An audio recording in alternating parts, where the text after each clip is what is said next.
एक दिन मैंने गूगल सर्च किया कि स्टॉक मार्केट में पैसे कैसे कमाए जाएं, तो आंसर आया सपोर्ट पे बाय करो, रेजिस्टेंस पे सेल करो। तो क्या होता है सपोर्ट और क्या होता है रेजिस्टेंस? ये दो वर्ड्स बड़े सिंपल हैं बट मालूम नहीं होते क्या है एग्जैक्टली।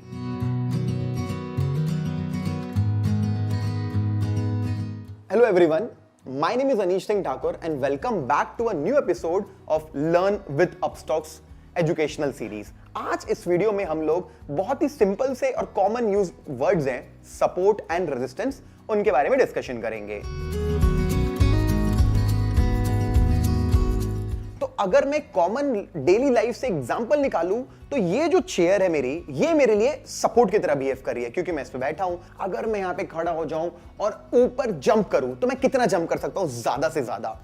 जहां तक फैन है, जहां तक सीलिंग है, ऐसा हो सकता है मैंने बहुत जोर से जंप किया तो मैंने तोड़ा और जैसे मैं 6th फ्लोर पे हूं तो मैं 7th फ्लोर पे पहुंच गया। ऐसा पॉसिबल है? नहीं पॉसिबल है। तो इसीलिए ये सीलिंग मेरे लिए रेजिस्टेंस की तरह बिहेव कर रही है, ये जमीन मेरे लिए, ये चेयर मेरे लिए एक सपोर्ट की तरह बिहेव कर रही है। चलो एक एग्जांपल को चार्ट्स पे देखने की कोशिश करते हैं, समझने की कोशिश करते हैं कि मैं क्या बोल रहा हूं। जस्ट फॉर एन एग्जांपल, अगर आप ये चीज देख रहे हो, इसे एक लेवल कहते हैं। लेवल मतलब कुछ नहीं, लेवल मतलब प्राइस लेवल। जैसे लेट्स से ये 200 रुपीज का लेवल है, ये भी एक लेवल है, 300 रुपीज का लेवल है, ये भी एक लेवल है, 400 रुपीज का एक लेवल है। अभी एग्जांपल लेते हैं प्राइस का। अगर कोई स्टॉक है जिसमें फॉर एग्जांपल किसी फंडामेंटल न्यूज के कारण या किसी भी टेक्निकल रीजन के कारण मार्केट फॉल हो रहा है, गिर रहा है, गिर रहा है, गिर रहा है, और जितना गिरता है यार देखा जाता है 200 रुपीज पे, वो जैसे ही आता है वो नहीं गिरता। पता नहीं ऐसा क्या होता है, ऐसी डिमांड आती है, ऐसी बाइंग आती है कि मार्केट वहां से ऊपर जाता है थोड़ा सा, फिर से मार्केट नीचे गिरने की कोशिश करता है, वापस से 200 रुपीज के लेवल पे आके सपोर्ट ले लेता है, गिरता नहीं है। तो ये जो एरोज मैंने बनाए आप देखिए, यहां पे क्या हुआ, इस फिनोमेना को क्या कहते हैं? इसे कहते हैं सपोर्ट। ओके, इसे कहते हैं सपोर्ट ले लेना। प्राइस ने सपोर्ट लिया है तो हम सपोर्ट समझ गए। अभी हम सिंपल लैंग्वेज में समझते हैं रेजिस्टेंस क्या है। अब ये मार्केट किसी अच्छी न्यूज के कारण या बल्क बाइंग के कारण ऊपर जा रहा है, मार्केट ऊपर जा रहा है, जैसे ही 300 रुपीज रीच करता है नहीं बढ़ता, वहां से वो गिरना चालू करता है, फिर से वो तोड़ने की कोशिश करता है इस लेवल को, नहीं तोड़ पाता। तो इस दो पॉइंट को हम क्या बोलेंगे? देखो, इन दो पॉइंट्स को बोलेंगे these are my resistance points. तो सिंपल है, सपोर्ट समझ में आ गया, रेजिस्टेंस समझ में आ गया। और आगे जाते हैं। तो ये जो दो पॉइंट्स हुए, ये रेजिस्टेंस पॉइंट्स हुए हमारे लिए। चलो आपको थोड़ा बहुत समझ में आ गया सपोर्ट क्या होता है, रेजिस्टेंस क्या होता है। थोड़ा लेवल 2 पे जाते हैं। लेवल 2 पे जाने के पहले वापस से 200 पे आता है, फिर से सपोर्ट लेता है, लेकिन इस बार क्या होता है, जब वो 300 लेवल को रीच करता है, ब्रेकआउट हो जाता है। ब्रेकआउट मतलब will discuss that in another video, लेकिन ये समझ लो तोड़ देता है इस लेवल को और ऊपर चला जाता है। जब वहां से वो वापस 300 लेवल पे आता है ना, एक अजीब सी चीज देखने मिलती है कि अब ये जो रेजिस्टेंस पॉइंट था इसके लिए सपोर्ट बन जाता है। ऐसा कैसे हो गया? मतलब अभी तक 300 का लेवल रेजिस्टेंस प्रोवाइड कर रहा था, अभी ये यहां पे सपोर्ट प्रोवाइड कर रहा है। ये क्यों हुआ? देखो, समझाने के लिए एक सिंपल एग्जांपल देता हूं। अगर मैं 6th फ्लोर पर, ये 7th फ्लोर है, मैं तोड़ तो नहीं सकता, लेकिन अगर मैं सीढ़ी से ऊपर चला गया तो, या लिफ्ट से ऊपर चला गया तो, अब मैं ऊपर गया, मैं खड़ा हुआ, तो मैं अगर यहां से ऊपर देखूंगा तो सीलिंग है, लेकिन जो 7th फ्लोर में उसके लिए वो जगह क्या है?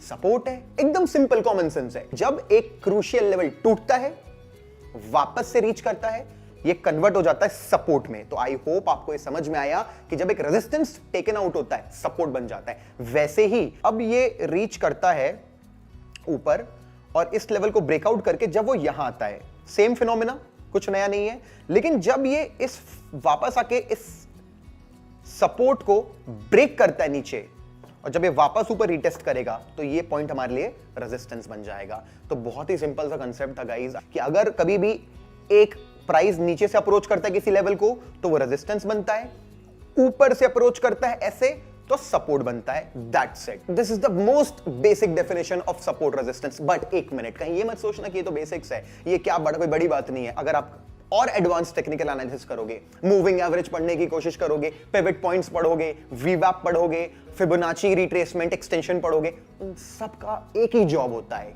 क्या होता है? लेवल्स निकाल के देना। अब लेवल्स का क्या जॉब होता है? ये लेवल्स का क्या काम होता है?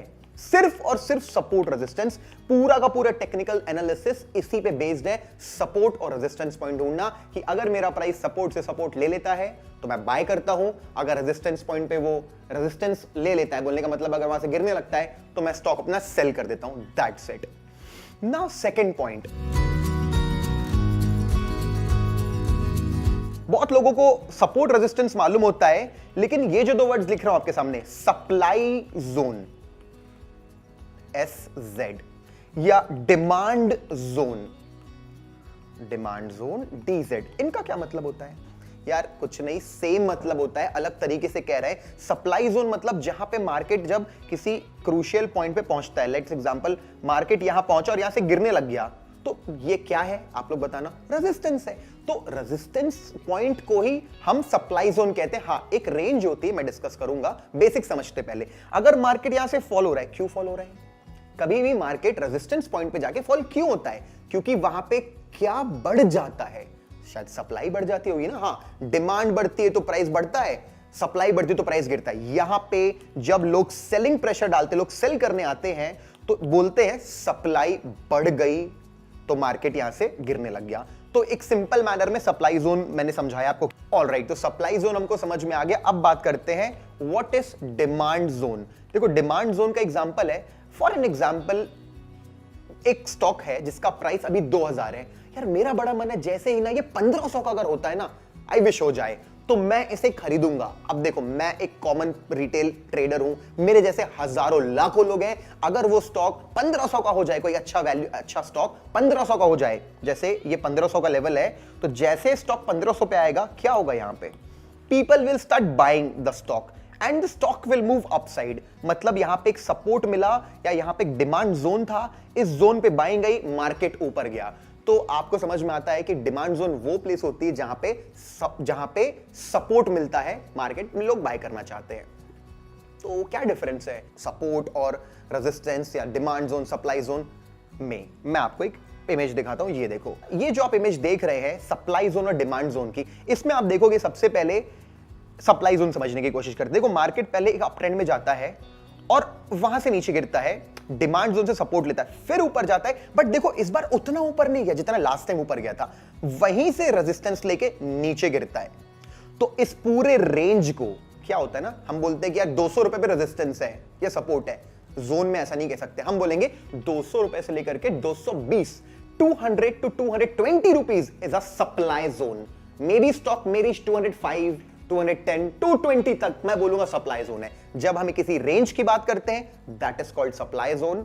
एंड नीचे बात करेंगे डिमांड जोन की, तो same when we talk about a range on a support level, जैसे वी से 100 रुपीज पे सपोर्ट है, तो it's not 100 rupees now, it's 80 to 100। When we talk about a range, it is called zone, and when we talk about a specific price, it's called support and resistance. It is as simple as that. So I hope आप लोगों को ये video देखने में मजा आया होगा और काफी कुछ सीखने मिला होगा कि एग्जैक्टली सपोर्ट और रेजिस्टेंस क्या होते हैं और जोन्स क्या होते हैं। बहुत लोगों को कंफ्यूजन होता है, मेरे को मालूम है बिगिनर्स को, ये जोन और सपोर्ट रेजिस्टेंस पॉइंट में डिफरेंस क्या होता है। आप लोगों को समझ में आया? अब आपका होमवर्क है, जाओ चार्ट्स खोलो, चेकआउट करो कहां पे सपोर्ट पॉइंट्स हैं, कहां पे जोन है, अपने से अपने चार्ट्स पे मार्किंग करो, then only you will be able to utilise this knowledge. अगर इस वीडियो से आपकी लाइफ में सच में कुछ वैल्यू ऐड हुई, आपको लगा आपने कुछ सीखा, so definitely give a like to this video, and if you want to share this knowledge, share this with fellow traders जिनको ये चीज जाननी चाहिए, and I want you to comment your questions, your suggestions, whatever you want. Please share your feedback with us in the comment section. If you are new to this channel, definitely subscribe this channel. Also press the notification bell icon, क्योंकि उसको click करने से आपको notifications बहुत जल्दी मिलेंगे। Okay guys, thank you so much and I'll see you soon in the very next video.